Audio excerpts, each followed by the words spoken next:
Теңдеме. Биз бүгүн силер менен теңдеме деген эмне жана аны кантип чыгаруу керек деген суроого жооп издейбиз. 9 кошуу 2 барабар 11 туюнтмасын алалы. 9га 2-ни кошсок 11 болот.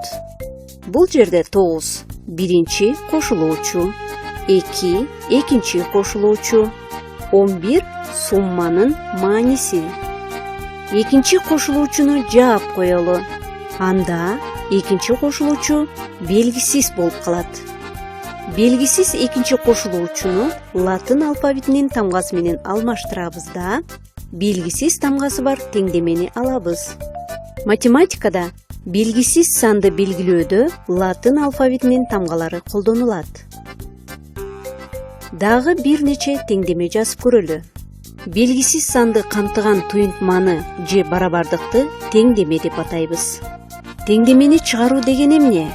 Бул туура сандык барабардыкты алуу үчүн белгисиз санды аныктоо болуп эсептелинет. Мисалга 4 кошуу b барабар 6 теңдемесин алалы. Бул жерде экинчи кошулуучу белгисиз. Белгисиз экинчи кошулуучуну аныктоонун эрежесин эске салалы. Белгисиз экинчи кошулуучуну табуу үчүн суммадан белгилүү кошулуучуну кемитебиз. Теңдеменин тамыры 2ге барабар. Теңдеменин тууралыгын текшерели. Тамганын ордуна теңдеменин тамырын коебуз. Биринчи кошулуучу 4, экинчи кошулуучу 2, сумма 6. Сумманын мааниси өзгөргөн жок.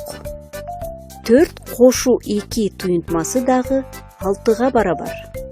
Сол жакта 6, оң жакта 6. Демек, теңдеменин тамырын туура таптык.